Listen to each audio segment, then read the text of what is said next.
মিথিলা নরেশ জনক, এবার ধর্মের মান আপনিই রক্ষা করতে পারেন। আপনি যাই সিদ্ধান্ত নেবেন তাতে আমরা সকলেই একমত। রাম, তুমি কি মহারাজ জনকের সিদ্ধান্ত স্বীকার করবে? আচার্য, আপনি কেবল আমাদের গুরুদেবী নন, পিতৃতুল্য আমাদের কাছে। আপনি ধর্মাত্মা। আপনি যা সিদ্ধান্ত নেবেন তা আমি নির্দ্বিধায় স্বীকার করব। ভরত, তোমার কোনো আপত্তি নেই তো? না গুরুদেব। মহারাজ জনক ধর্মাত্মাই নন, আমাদের ধর্মপিতাও। কিন্তু একটা অনুরোধ ওনার কাছে, যেন সিদ্ধান্ত নেওয়ার সময় ধর্মের সঙ্গে আমার ভালোবাসারও মান রাখেন। বলুন রাজা জনক, কি সিদ্ধান্ত আপনার?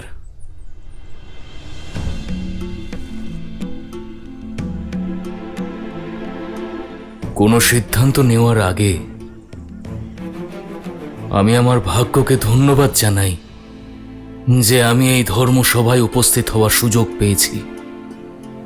একদিকে আছে রাম, যে ধর্ম আর মর্যাদার প্রতীক, আর অন্যদিকে ভরত, যে প্রেম আর সমর্পণের প্রতিমূর্তি।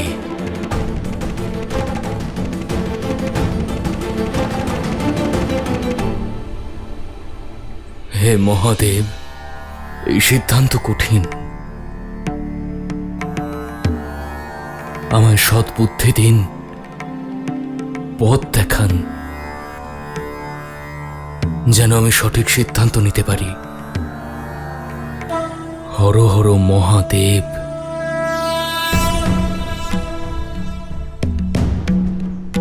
আপনি পুত্র হয়ে নিজের পিতার এবং প্রজা হয়ে মহারাজের প্রতিশ্রুতি রক্ষা করতে চান, অর্থাৎ আপনি ধর্মের পথে আছেন।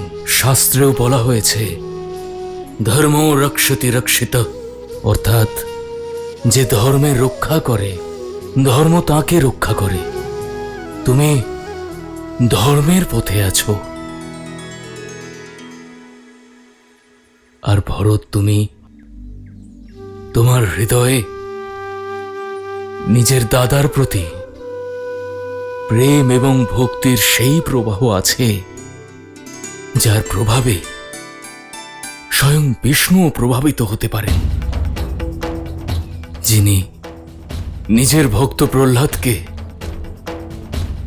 তার পিতা হিরণ্যকশিপুর হাত থেকে রক্ষা করার জন্য নিজের মাতার গর্ভ থেকে জন্মানোর অপেক্ষাও করেননি, আর সৃষ্টির সমস্ত নিয়মকে ভেঙে এক স্তম্ভ থেকে নরসিংহের রূপে অবতীর্ণ হয়ে নিজের ভক্তের রক্ষা করেছেন। এই কর্মই ধর্মের প্রতি নিঃস্বার্থ প্রেমের বিজয় সূচক। আর আজ যখন একদিকে রামের ধর্ম রয়েছে আর অন্যদিকে ভরতের প্রেম, তাই আমার বিচারে আজও প্রেমকেই প্রাধান্য দেওয়া উচিত। অতএব জয় প্রেমের হয়েছে, জয় ভরতের হয়েছে।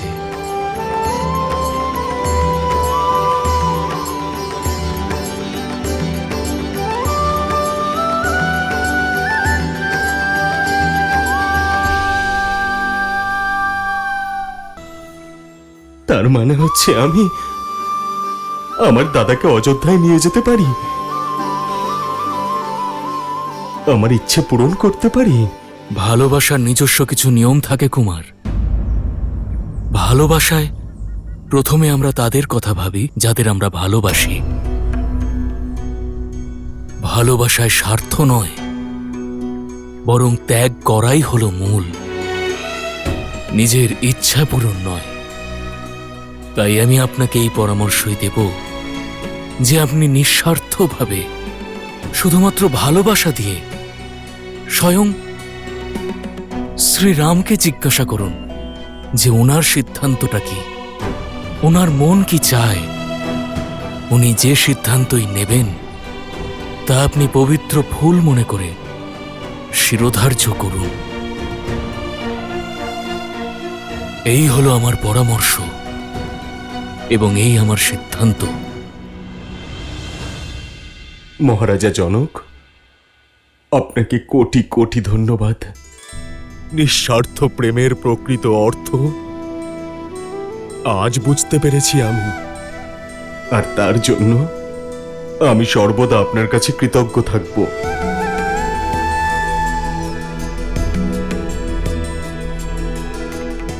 নিজের কর্তব্য আর কীর্তির কথাই আমি শুধু ভেবে এসেছি, কিন্তু উচিত আর অনুচিতের বোধ এখন বুঝলাম। আমার দাদা পিতার প্রতিজ্ঞা পালন করার সিদ্ধান্ত নিয়েছেন, কিন্তু ওনাকে আমারও একটা ইচ্ছে পূরণ করতে হবে। আর এটা আমার সিদ্ধান্ত। হয় দাদা সিংহাসন স্বীকার করে নেবেন, আর না হলে আমি মৃত্যুকে আলিঙ্গন করব।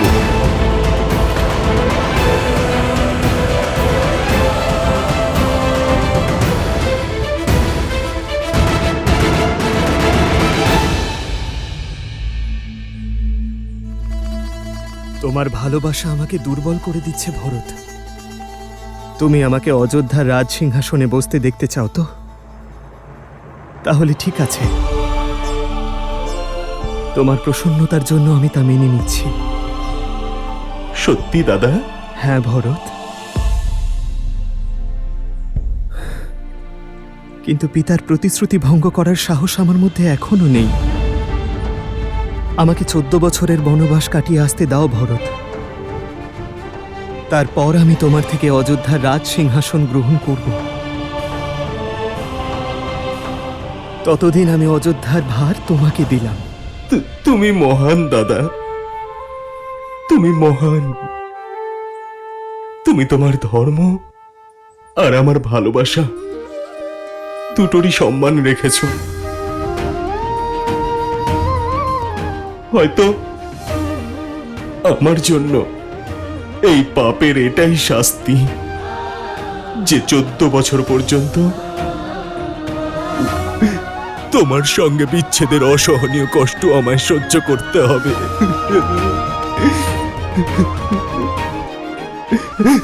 দাদা। ভরত,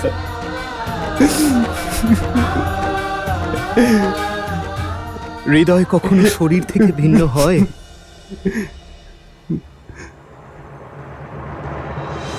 দাদা, তুমি যা বলছো আমি সব মেনে নিচ্ছি, কিন্তু আমি যদি তোমার কাছে কিছু চাই, তুমি কি সেটা আমায় দেবে? আমার প্রিয় ভরতের জন্য তো আমি প্রাণ দিতেও প্রস্তুত। বলো ভরত, আমার থেকে কি চাও তুমি? দয়া করে আমায় শুধু তোমার পাদুকা দুটি দাও।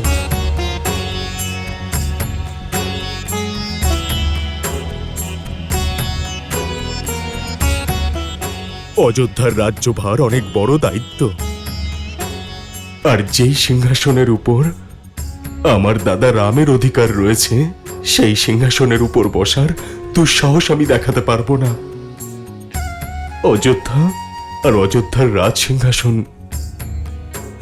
তোমার প্রতীক্ষায় থাকবে। প্রতীক্ষার এই দিনগুলোতে তোমার চরণ পাদুকা দুটো রাজ সিংহাসনের উপর রেখে আমার কর্তব্য পালন করব। তোমার চরণ ধর্মের পথেই রয়েছে, আর তোমার সেই চরণের পাদুকাদয়কে রাজ সিংহাসনে রাখলে আমাদের অযোধ্যা থেকে ধর্মের লোপ হবে না দাদা।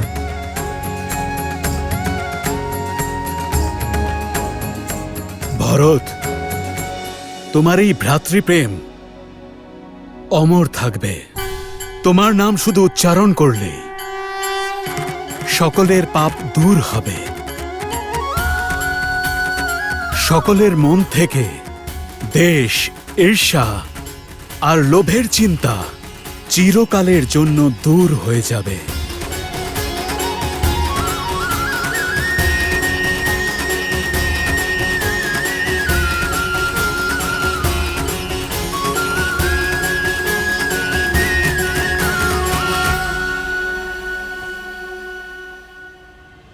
आदर्श और मर्यादा की है ये कथा महापावनम, काटे मद श्री से मिला दे श्रीमद् रामायणम, श्रीमद् रामायणम, श्रीमद् এর উপর নিজের পা রেখে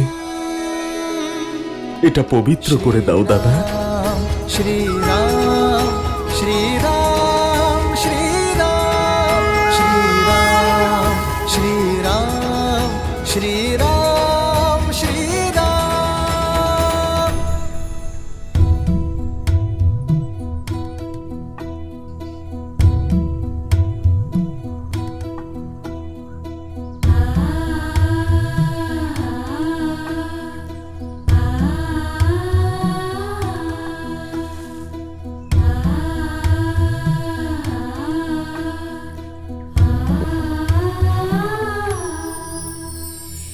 राम भक्त ले चला रे राम की निशानी, राम भक्त ले चला रे राम की निशानी, शीश पर खड़ाऊ अखियों में पानी, राम भक्त ले चला रे राम की निशानी। তোমার আদেশ পালন করছি আমি দাদা। জানি না কোন জন্মের পাপ ভোগ করব আমি এই 14 বছরের বিয়োগে, কিন্তু মনে থাকে যেন 14 বছর, শুধুমাত্র 14 বছর। যদি এক মুহূর্ত অযোধ্যাতে ফিরে যেতে তুমি দেরি করো, তাহলে এই ভরতের প্রাণহীন দেহ দেখতে পাবে তুমি।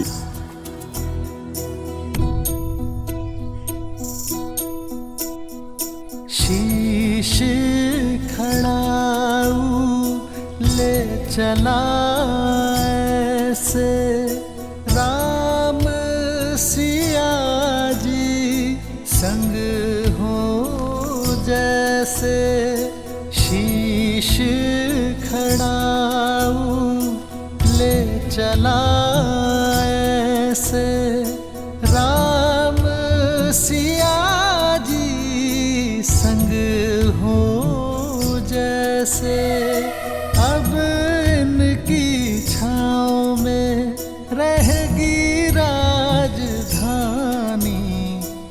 राम भक्त ले चला रे राम की निशानी, राम भक्त ले चला रे राम की निशानी।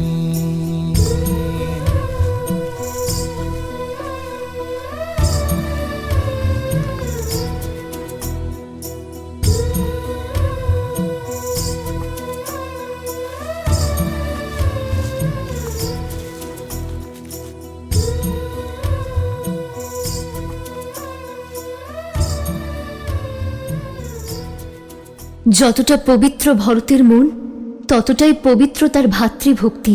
ভক্তি? ভক্তি কি দেবী? বাস্তবে ভক্তি হলো এক মানুষের প্রতি আর এক মানুষের বিশ্বাস। সেই বিশ্বাস যাকে সময় আর পরিস্থিতি বদলাতে পারে না। শ্রীরামের প্রতি ভরতের ভক্তি, ধর্ম আর সত্যের প্রতি বিশ্বাস তারই উদাহরণ। সেই বিশ্বাস যার কারণে মানুষ আপনজনের সঙ্গে, সংসারের সঙ্গে এমনকি নিজের সঙ্গে লড়াই করে। ভরতের শ্রীরামের প্রতি ভক্তি, তাঁর প্রতি বিশ্বাসী ভরতকে ভালোবাসা আর সম্মানের মূর্তি করে তোলে। সত্য বলেছেন আপনি। এমন ভ্রাতৃভক্তির কেউ কিভাবে শত্রু হতে পারে? ভরতের থেকে বড় ভক্ত এই সংসারে আর কেউই হতে পারে না। সত্য বলেছেন আপনি দেবী। বাস্তবে এই সংসারে ভরতের থেকে বড় কোনো ভক্ত নেই, কেবলমাত্র একজন ছাড়া। অর্থাৎ যেখানে একদিকে ভরত শ্রীরামের জন্য তার সমস্ত জীবন উৎসর্গ করলেন, সেখানে আরো একজনও ছিল যে কেবলমাত্র রামকে সেবা করার জন্য জন্মগ্রহণ করেছিল, যে ভক্তিতে ভরতের থেকে কম ছিল না, আর শক্তি ও সাহসে এই ব্রহ্মাণ্ডে অদ্বিতীয় ছিল। কে তিনি?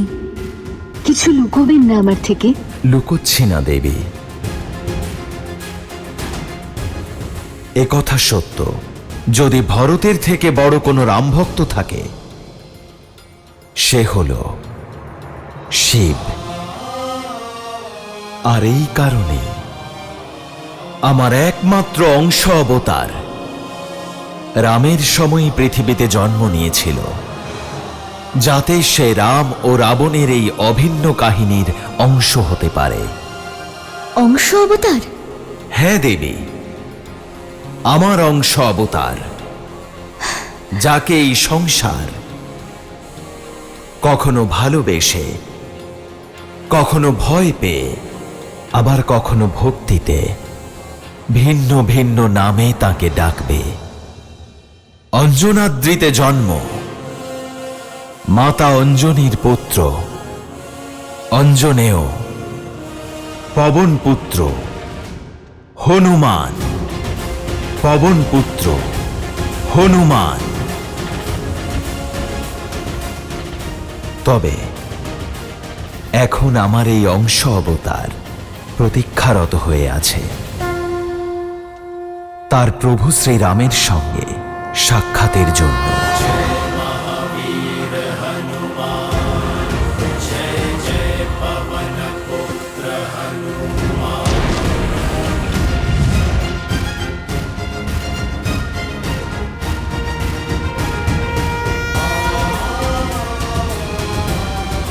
রাম রাম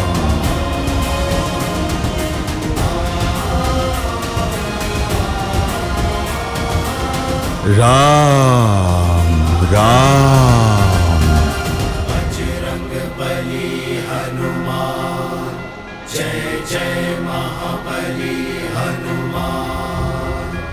রাম রাম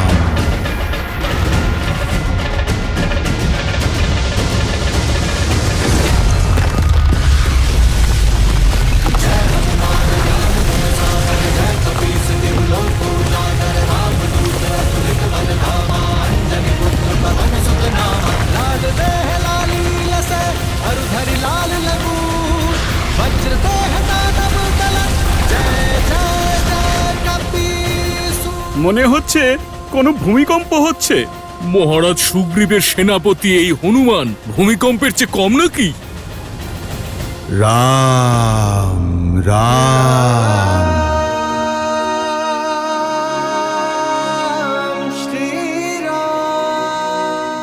মনে হচ্ছে বুদ্ধিভ্রম হয়েছে আমাদের সেনাপতির।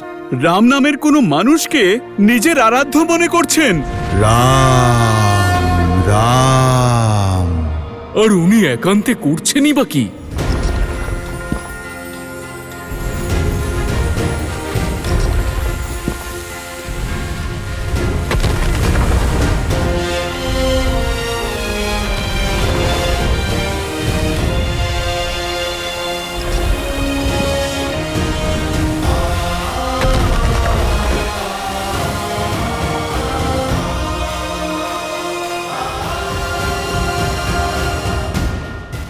এই রাম নাম জপ করতে করতে উনি কি যে করবেন কে জানে।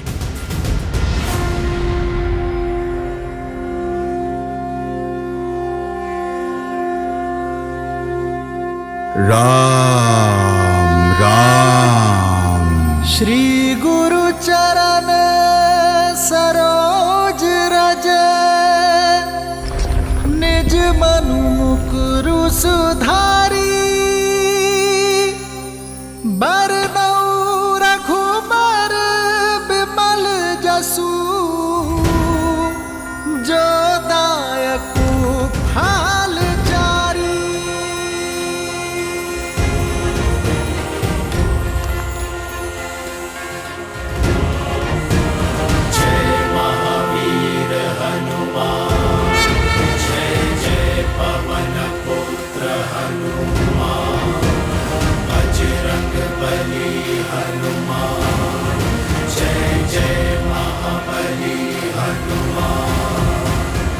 राम। जय हनुमान ज्ञान गुण सागर, जय कपीस तिहु लोक उजागर। राम दूत अतुलित बल धामा, अंजनी पुत्र पवन सुत नामा। राम।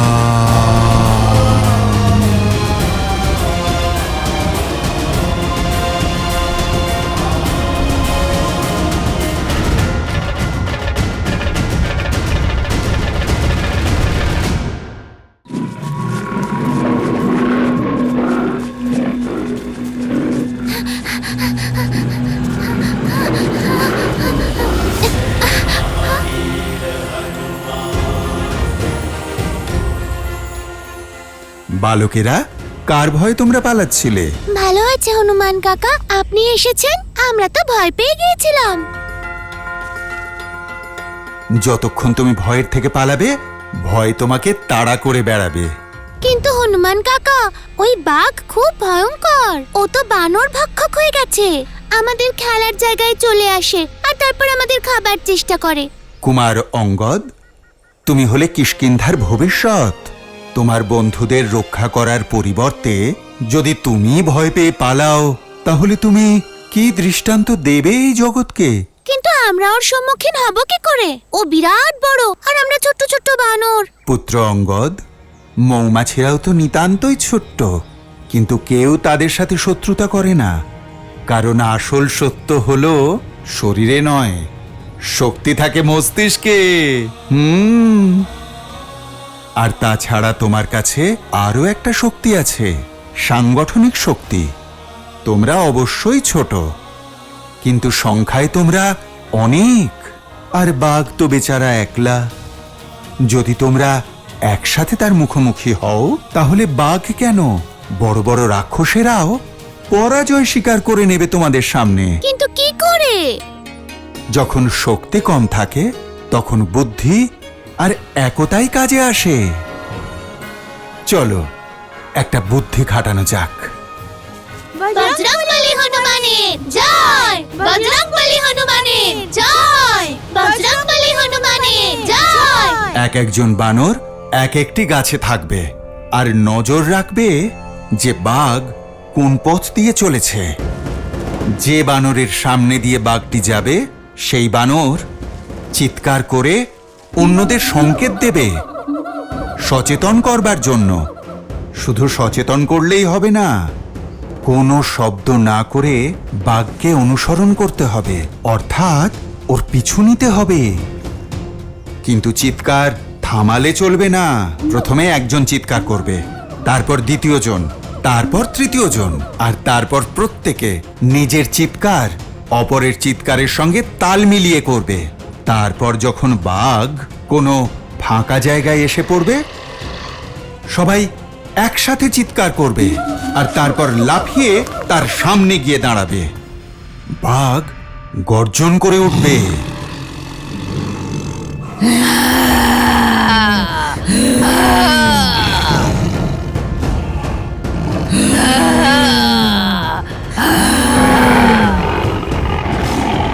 কিন্তু তোমরা মনে রাখবে, বাঘ ভয় পায়নি, সে আক্রমণ করার জন্য প্রস্তুতি নিচ্ছে। যদিও আক্রমণ করে তাহলে?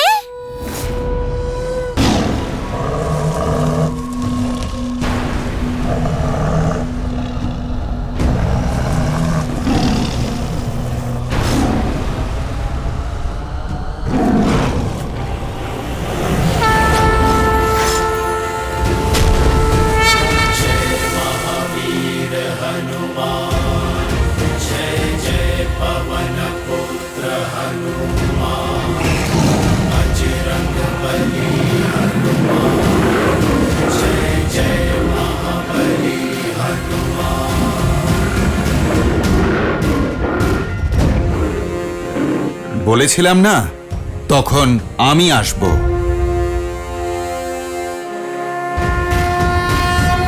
जय हनुमान ज्ञान गुण सागर जय कपीस तिहु लोक उजागर रामदूत अतुलित बल धामा अंजनी पुत्र पवन सुत नामा राम दुआरे तुम रखवारे होत न आज्ञा बिनु पैसारे आपन तेज समारो आपे तीनों लोक हाथ कै कापे।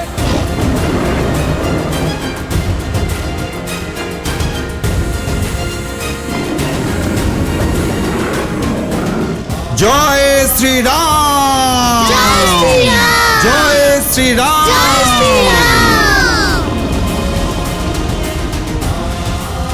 জয় শ্রীরাম, জয় শ্রীরাম।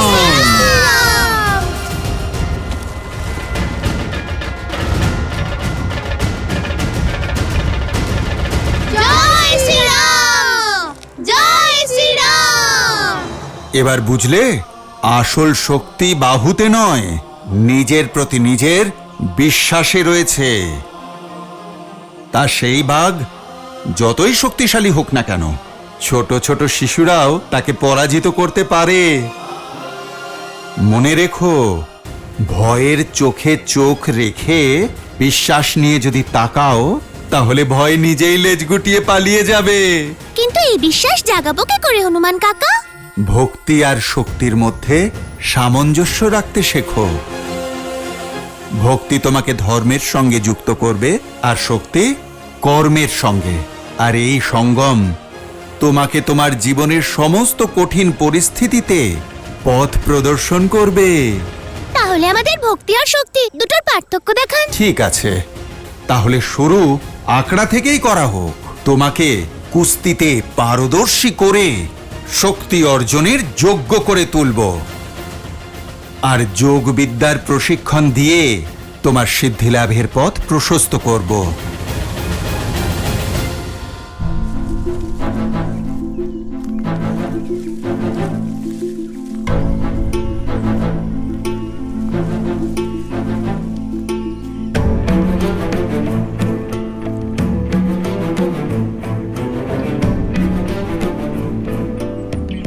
মানচিত্র অনুযায়ী পথ তো এটাই, কিন্তু এখানে তো নদী রয়েছে।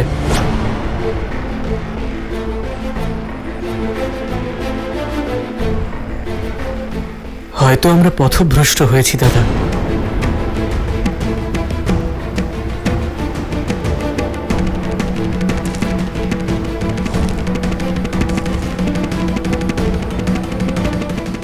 না লক্ষণ,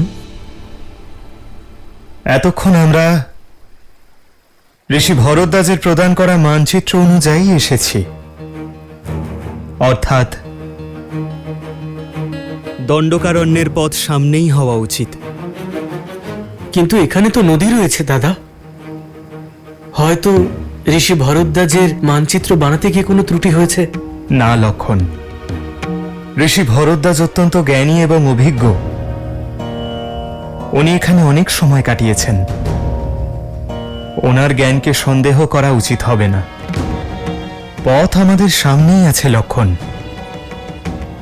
হয়তো আমরাই তা দেখতে পাচ্ছি না।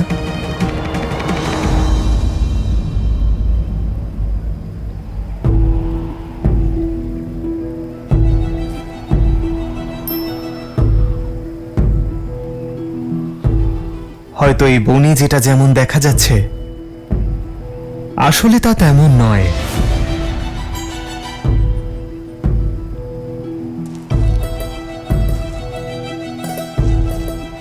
সাবধানে দাদা, দেখে নদী গভীর বলে মনে হচ্ছে।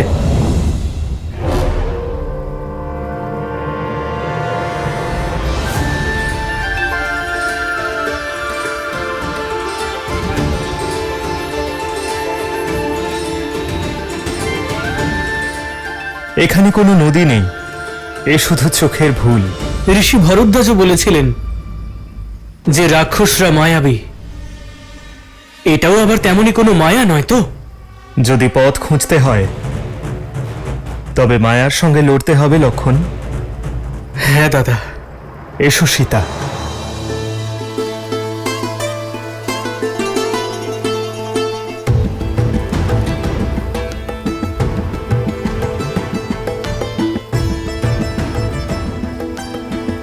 এসো লক্ষণ।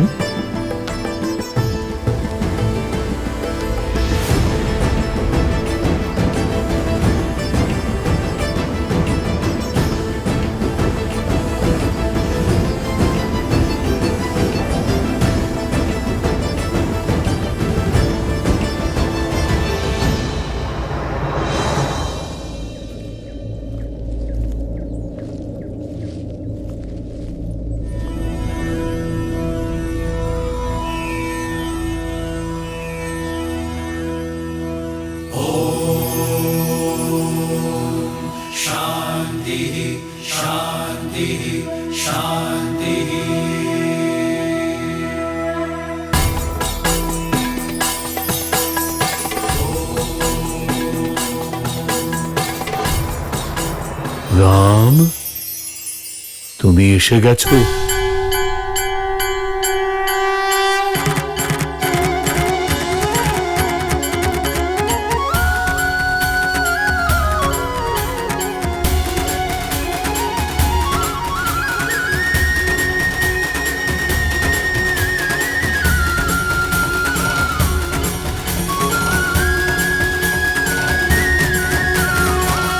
আপনি আমাকে চেনেন ঋষিবর? হ্যাঁ রাম, তোমার মতো পুরুষোত্তমী আমার দ্বারা রচিত এই ব্রহ্মজাল ভেদ করে অত্রিমুনির আশ্রমে প্রবেশ করতে পারে। ঋষি অত্রি, ভাগ্যবান তো আমরা, যার তপস্যা এবং তেজের বিষয় কেবল শুনেছি, আজ তার দর্শনও পেয়েছি। প্রণাম ঋষিবর। যশস্বী ভব, তোমার শৌর্য অক্ষুণ্ণ থাক, সৌভাগ্যশালী ভব। ঋষিবর, আমাদের আগমনে যদি আপনার তপস্যা ভঙ্গ হয়ে থাকে তাহলে মার্জনা করবেন। না রাম, তোমার আসবার প্রতীক্ষাই তো এই তপস্যা ছিল, আর তুমি এসে গিয়েছ, তপস্যাও পূর্ণ হয়েছে। আমাদের এখানে আসার জন্য? হ্যাঁ, ওই রাক্ষসদের বিনাশ করতে, যাদের প্রবেশ আটকাবার জন্য আমি আমার আশ্রমের চতুর্দিকে দৃষ্টিভ্রম উৎপন্ন করেছিলাম। এবার তুমি এসে গেছো, এর আর কোনো প্রয়োজন নেই। ছোট থেকে আপনার কাহিনী আর মাতা অনুসুয়ার তপস্যার কথা শুনেছি, আজ দর্শন পেলাম। মাতা অনুসুয়ার দর্শনেরও ইচ্ছে ছিল আমার। কোথায় উনি?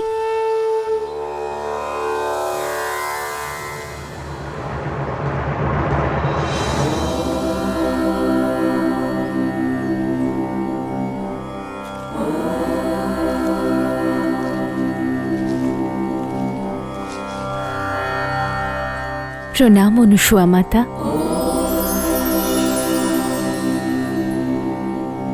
রাম ও লক্ষণের প্রণামও গ্রহণ করুন মাতা। আশীর্বাদ চাওয়ার পূর্বে আমার একটা প্রশ্নের উত্তর দাও রাম। এটা দণ্ডক বন, এখানে শুধুমাত্র দুরাচারী রাক্ষসদের বাস, এখানে কোমল নারীদের কোনো স্থান নেই। তাহলে তুমি এখানে তোমার এই কোমল স্ত্রীকে আনার ভুল কি করে করতে পারো? এই স্থান সুরক্ষিত নয় রাম। ক্ষমা করবেন মাতা, আমি অসুরক্ষিত নই। যেমন আপনার কাছে আপনার সুরক্ষার জন্য আপনার তপস্যার তাপ আছে, ঠিক তেমন আমার কাছে আমার স্বামী আছেন, আমার শ্রীরামের কবচ, ভ্রাতা লক্ষণের সুরক্ষা। যেভাবে আপনি এই বনে আপনার পতিব্রতা ধর্মের জোরে আছেন, নিজের স্বামীর সঙ্গিনী হয়ে আছেন, তা থেকেই প্রেরণা নিয়ে এই সীতাও আপনারই মতো নিজের স্বামীর যাত্রায় তার সঙ্গিনী হবে। ঋষি ভরদ্বাজের আদেশে পীড়িত ঋষিদের উদ্ধার করতে আমরা দণ্ডকারণ্যের দিকে এগিয়ে যাচ্ছি। হয়তো এটাই আমাদের বনবাসের জন্য নিয়তির উদ্দেশ্য, ঋষিবর। এসবের মাঝে আপনার দর্শন আমাদের কাছে আশীর্বাদ স্বরূপ। আমরা আশা করছি যে এর পরের পরিস্থিতি, সমস্যা এবং তার নিবারণ করতে আপনি আমাদের পথ দেখাবেন। দণ্ডকারণ্য? কি হয়েছে ঋষিবর? আপনাকে এত চিন্তিত দেখাচ্ছে কেন? দণ্ডকারণ্য কোনো সামান্য বন নয়, সহস্র মায়াবী রাক্ষসদের নিবাস সেখানে।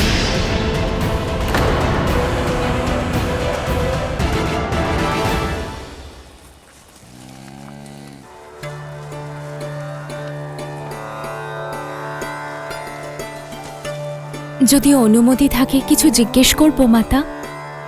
হ্যাঁ, করো না। আপনার তপবলের বিষয়ে অনেক শুনেছি মাতা গার্গীর থেকে। কি শুনেছ? এটাই যে কিভাবে ত্রিদেব ঋষির বেশ ধারণ করে আপনার পতিব্রতা ধর্মের পরীক্ষা নিতে এসেছিলেন, আর কি করে আপনি অসম্ভবকে সম্ভব করেছিলেন।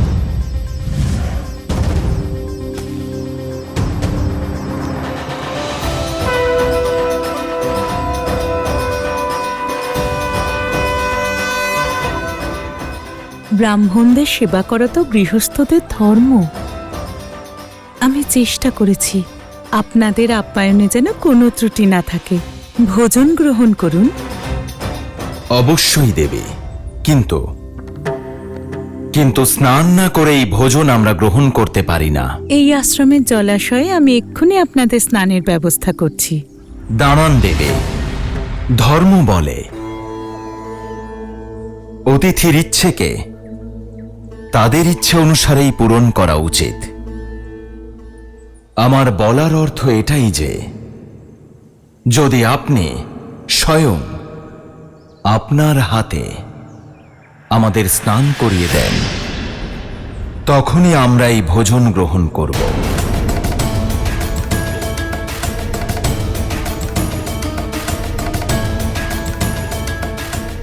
কি ভাবছেন দেবী? সিদ্ধান্ত আপনার। যদি আজ আমরা ব্রাহ্মণেরা ভোজন গ্রহণ করে এই আসন ত্যাগ করি, তাহলে ঋষিয়ত্রীর খ্যাতি সর্বদা বজায় থাকবে। কিন্তু যদি আমরা ভোজন গ্রহণ না করে এই আসন ত্যাগ করি, তাহলে এবারে তুমি বলো সীতা, এই সিদ্ধান্ত সঠিক নাকি সঠিক নয়? দণ্ডকারণ্য সেই রকম রণক্ষেত্র হবে যেখানে শত্রুকে সামনে থেকে দেখতে পাবে না, আর আক্রমণ যে কোনো দিক থেকে হতে পারে। এই রকম স্থানে সীতার যাওয়া কি উচিত?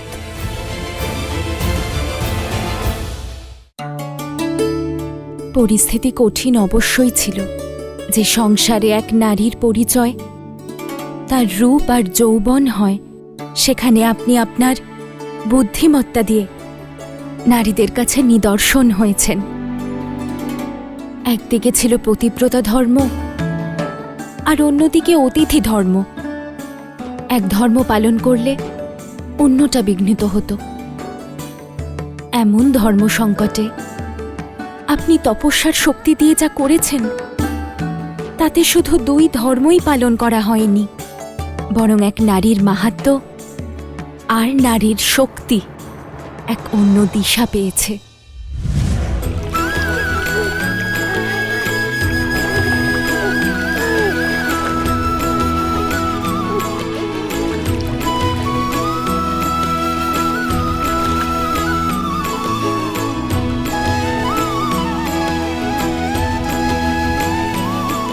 আপনাদের স্নান হয়ে গেছে।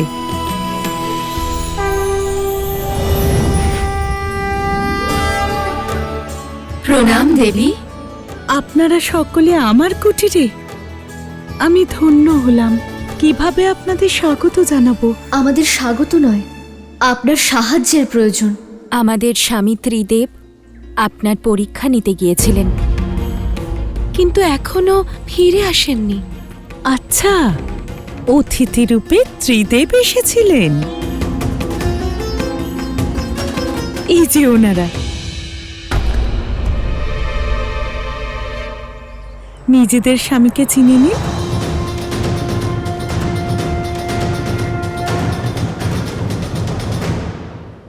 ওনারা শিশু? হ্যাঁ, ওনাদের মনের ইচ্ছা ছিল যে আমি ভোজনের পূর্বে ওনাদের নিজের হাতে স্নান করাই। আমার কাছে আর কোনো উপায় ছিল না, তাই ওনাদের শিশু অবস্থায় নিয়ে গিয়ে আমার ধর্ম পালন করেছি। মহান আপনি এবং আপনার পতিব্রতা ধর্ম। দয়া করে আমাদের স্বামীদের আবার স্বরূপে ফিরিয়ে দিয়ে আমাদের কাছে ফিরিয়ে দিন।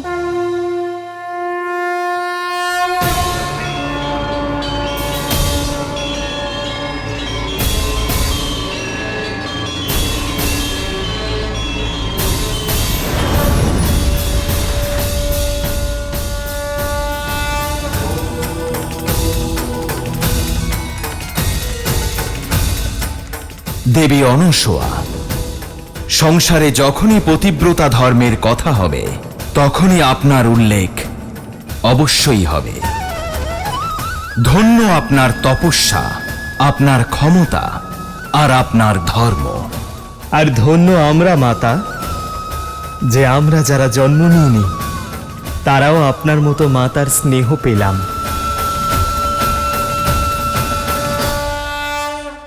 দণ্ডকারণ্য সেই রকম রণক্ষেত্র হবে যেখানে শত্রুকে সামনে থেকে দেখতে পাবে না, আর আক্রমণ যে কোনো দিক থেকে হতে পারে।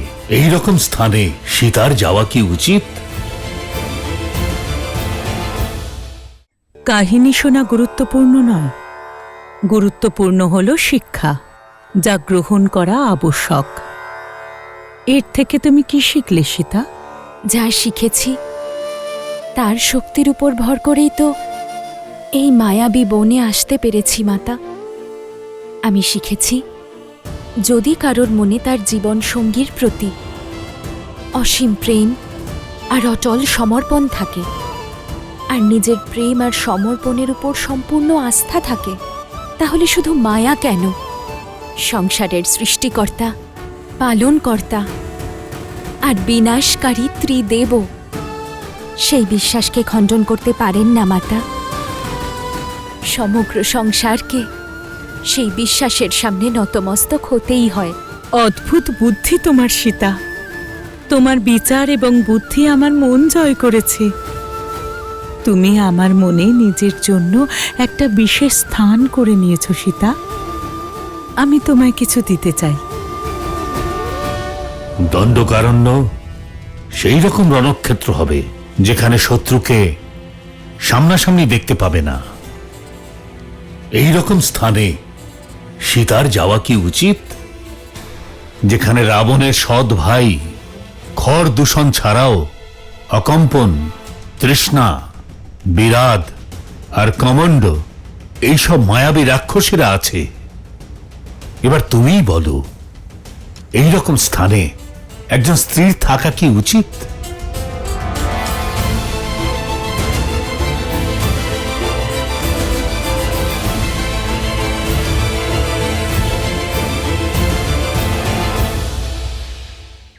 আর নিজের প্রেম আর সমর্পণের উপর সম্পূর্ণ আস্থা থাকে, তাহলে শুধু মায়া কেন, সংসারের সৃষ্টিকর্তা, পালনকর্তা আর বিনাশকারী ত্রিদেব সেই বিশ্বাসকে খণ্ডন করতে পারেন না মাতা। সমগ্র সংসারকে সেই বিশ্বাসের সামনে নতমস্তক হতেই হয়। অদ্ভুত বুদ্ধি তোমার সীতা, তোমার বিচার এবং বুদ্ধি আমার মন জয় করেছে। তুমি আমার মনে নিজের জন্য একটা বিশেষ স্থান করে নিয়েছ সীতা। আমি তোমায় কিছু দিতে চাই।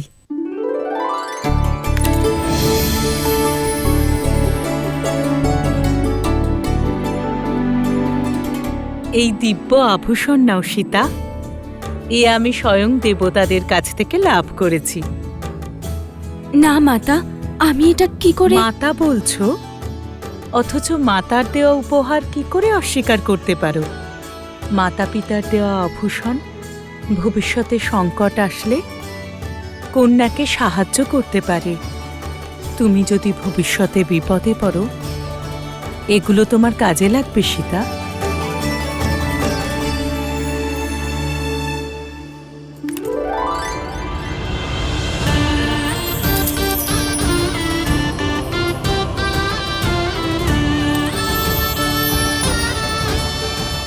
একদম মা লক্ষ্মীর মতো দেখতে লাগছে তোমায়।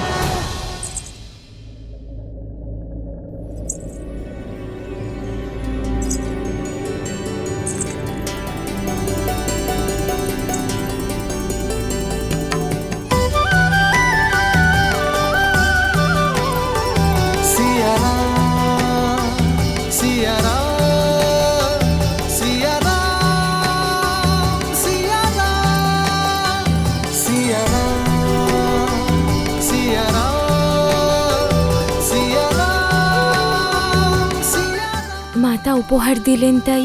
উপহার নয়, ভালোবাসা। মাতার গৃহ থেকে কোনো কন্যা খালি হাতে যেতে পারে নাকি? রাম, কন্যা মাতার আজ্ঞা মেনে নিয়েছে, এবার তুমি আমার আজ্ঞা মেনে নাও। সীতাকে দণ্ডকারণ্যের মতো মায়াবী স্থানে নিয়ে যেও না, এ তার জন্য সুরক্ষিত হবে না। আর্য, আমার মনে হয় আপনার এই ভয় অনুচিত। আমি সীতার তেজ আর সংকল্প অনুভব করেছি। যে পথে ওরা দুজন যাচ্ছে সেখানে রাম সীতাকে সুরক্ষা করবে না, বরং রামের সীতার সঙ্গ আর সাহায্যের প্রয়োজন হবে। রামের শৌর্য আর সীতার পতিব্রতা ধর্মের দ্বারা ওরা যে কোনো সংকট পার করে যাবে। ঋষিবর, আপনার স্নেহ এবং আতিথেয়তার জন্য আমি কৃতজ্ঞ, কিন্তু কর্তব্য পালনের জন্য আমাদের যেতেই হবে। দণ্ডকরণ্যের ঋষিদের আমি সাহায্য করব বলে কথা দিয়েছি। তাদের মনে আশা জাগিয়ে আমি তাদের আশাহত করার মতো পাপ করতে পারবো না। এবার বিদায় দিন ঋষিবর, আর আশীর্বাদ করুন। সন্ধ্যা হয়ে এলো, এই সময় দণ্ডকারণ্যে যাওয়া উচিত হবে না। আজ তোমরা সবাই এখানেই থেকে যাও। কাল প্রভাতে নবসূর্যোদয়ের সঙ্গে সঙ্গে নতুন যাত্রা আরম্ভ করো। যথা আজ্ঞা ঋষিবর।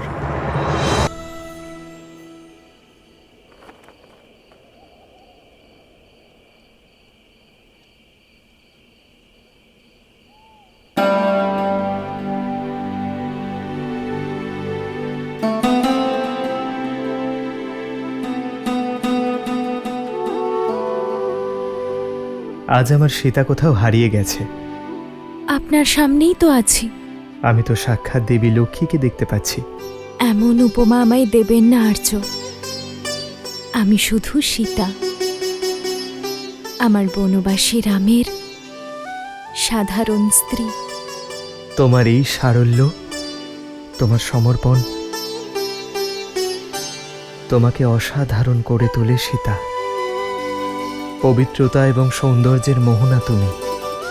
সত্যি তোমাকে পাওয়া আমার সৌভাগ্য।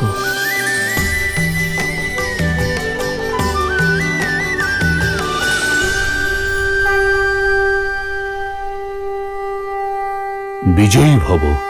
দীর্ঘায়ু হও। রাম, মাতার এই শিক্ষা স্মরণে রেখো। লক্ষ্য যত বড় হয়, পথ ততই কঠিন হয়। অজানা সংকট দিয়ে ঘেরা ওই স্থান। তোমাদের সতর্কতা আর সঙ্গ এটাই কবচ। এক মুহূর্তের জন্য অসাবধান হবে না কিন্তু। অবশ্যই মাতা।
সীতা!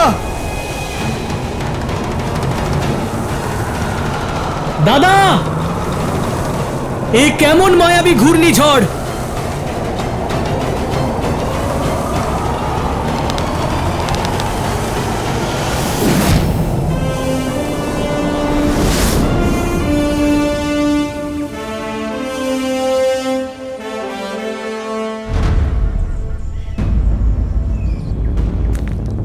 দাদা, ওই দেখো।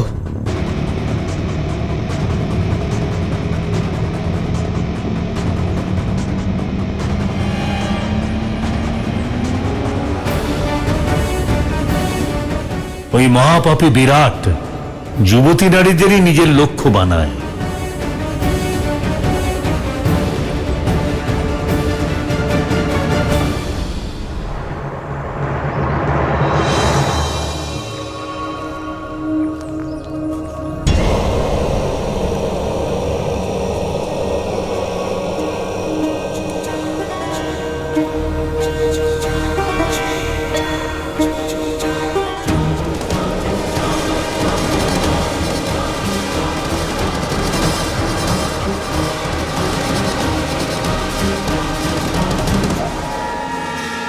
খরের সেনাদলের অন্যতম সদস্য বিরাটের আতঙ্কে সম্পূর্ণ দণ্ডকারণ্য সন্ত্রস্ত।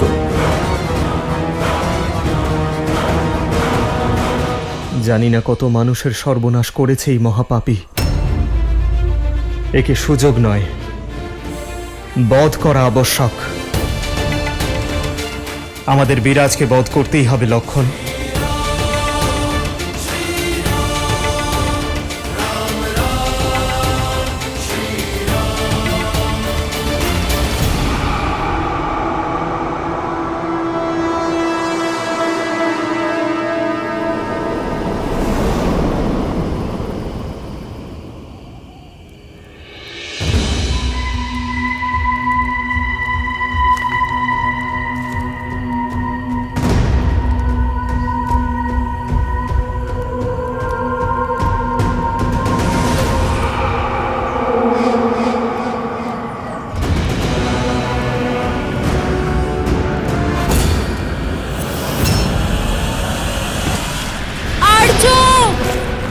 সীতা! সীতা! শ্রীরাম, ভ্রাতা লক্ষণ, রক্ষা করো।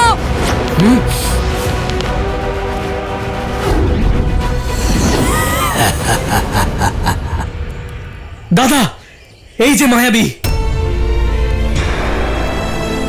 সীতা!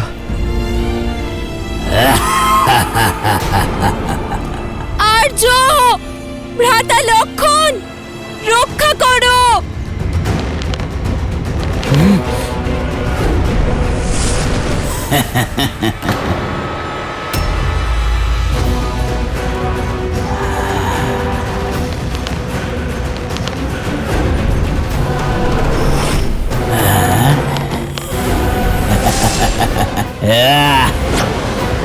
সীতা! আর্য! সীতা! ওঠো সীতা।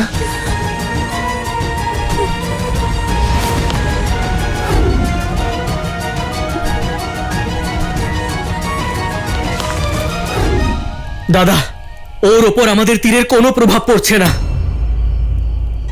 আমার আহারে বাধা দিতে এসেছো?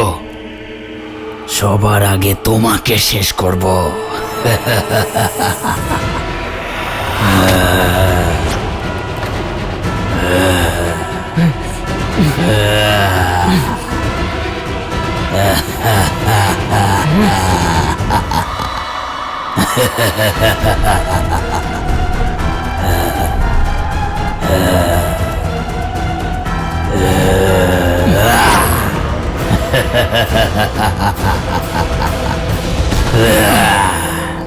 বড় দুঃখদায়ক আর কষ্টকর বিনাশ হবে তোমাদের।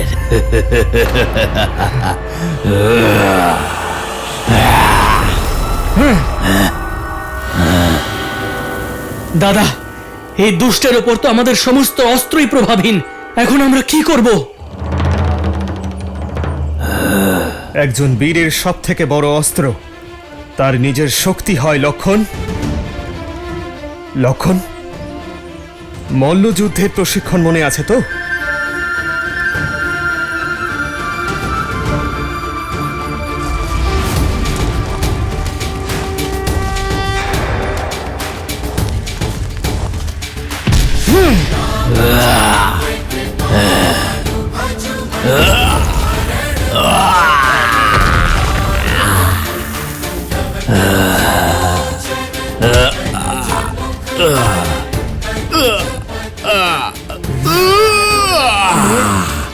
আমি এভাবে মরবো না।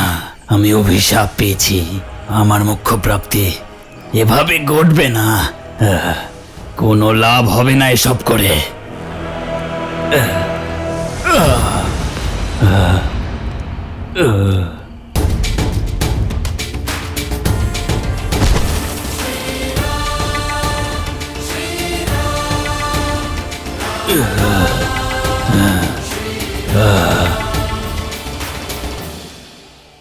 আমাকে জীবিতাবস্থায় মাটিতে পুঁতে দিন রাঘব, তবেই আমি এই নারকীয় জীবন আর এই অভিশাপ থেকে মুক্তি পাব। তুমি কি অভিশাপ পেয়েছো? নিজের পরিচয় দাও। আমার নাম টুমরু, এক গন্ধর্ব। আমি এক অভিশাপের জন্য এই রাক্ষসে পরিণত হয়েছি। কামের বশীভূত হয়ে আমি কুবেরের পুত্রবধূ রম্ভার উপর কুদৃষ্টি দিয়েছিলাম। কুবেরের সভায় তার স্বামীর কাছে নিয়ে যাওয়ার পরিবর্তে তাকে অপহরণ করে তাকে বিবাহ করার চেষ্টা করেছিলাম। আর সেই দোষেই কুবের আমাকে নারীদের অপহরণকারী রাক্ষস হওয়ার অভিশাপ দিয়েছিলেন। আর মোক্ষ প্রাপ্তির একটাই উপায় ছিল, শ্রীরাম, যিনি আমাকে উদ্ধার করবেন। আপনার কোনো অস্ত্রশস্ত্র আমার উপর কাজ করবে না। তাই হে প্রভু, আমাকে মাটিতে পুঁতে দিয়ে আমাকে এই অভিশাপ থেকে মুক্তি দিন। কিন্তু আমি কেন? কারণ আমার এই অভিশাপ আর কষ্টের সমাপ্তি তিনিই ঘটাতে পারেন, যিনি সারা জীবন নারীর সম্মান রেখেছেন, যিনি কখনো কোনো পরস্ত্রীর উপর কুদৃষ্টি দেননি। আমি মোক্ষ প্রাপ্তির উদ্দেশ্যে না জানি কত ঋষি মুনি আর দেবতার শরণাপন্ন হয়েছি, কিন্তু সকলের মনেই কোনো না কোনো পরস্ত্রীর প্রতি কাম ভাবনা অবশ্যই জেগেছিল। প্রভু রাঘব, এই সংসারে কেবলমাত্র আপনি যিনি সম্পূর্ণ পবিত্র। সেজন্য হে রাম, আমাকে সহায়তা করুন আর আমাকে এই অভিশাপ থেকে মুক্তি দিন। টুমরু, তোমার জীবন সমগ্র সংসারের জন্য একটি শিক্ষা। নারীদের মান, তাদের সম্মান দেওয়ার পাঠ এ অধ্যায়। আমার তোমাকে দেখে দয়া হচ্ছে, আর আমি তোমার কষ্ট বুঝতে পারছি। সেই জন্য আমি তোমাকে মুক্তি পেতে সাহায্য অবশ্যই করব। কেবলমাত্র ঋষি অগস্ত্যই রাক্ষসরাজ আর তার বিনাশের উপায় জানেন। তাহলে তো আমাদের এখনই রওনা দিতে হবে।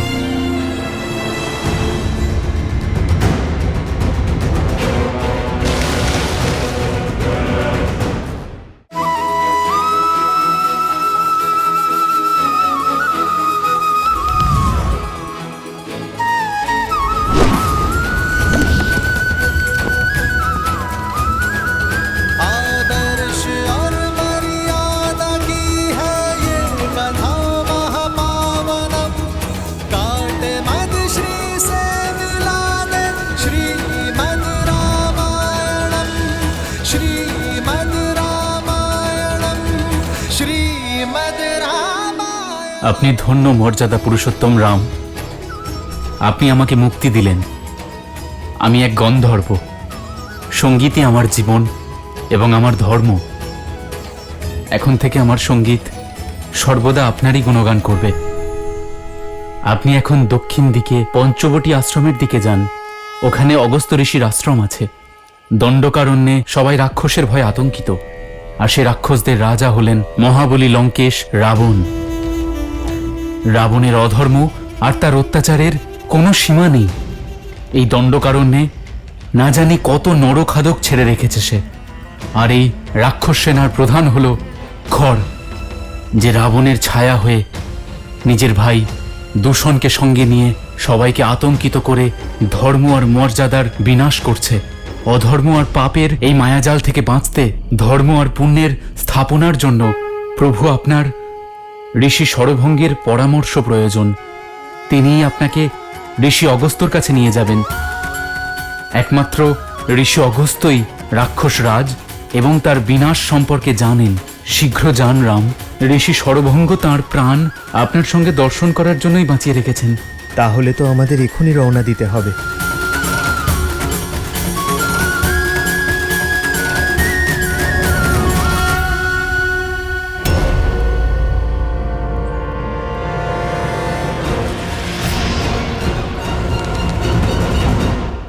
ওপারে যাওয়ার জন্য জলের স্তর কম হওয়া পর্যন্ত অপেক্ষা করতে হবে। যে নিরাশাবাদী হয় সে পরিস্থিতি অনুকূল হওয়ার জন্য অপেক্ষা করে, কিন্তু যে কর্মের ওপর বিশ্বাস রাখে সে পরিস্থিতিকে অনুকূল করে নেয়।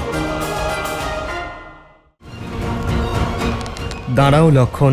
দাদা, ও নিশ্চয়ই কোনো রাক্ষসদের গুপ্তচর।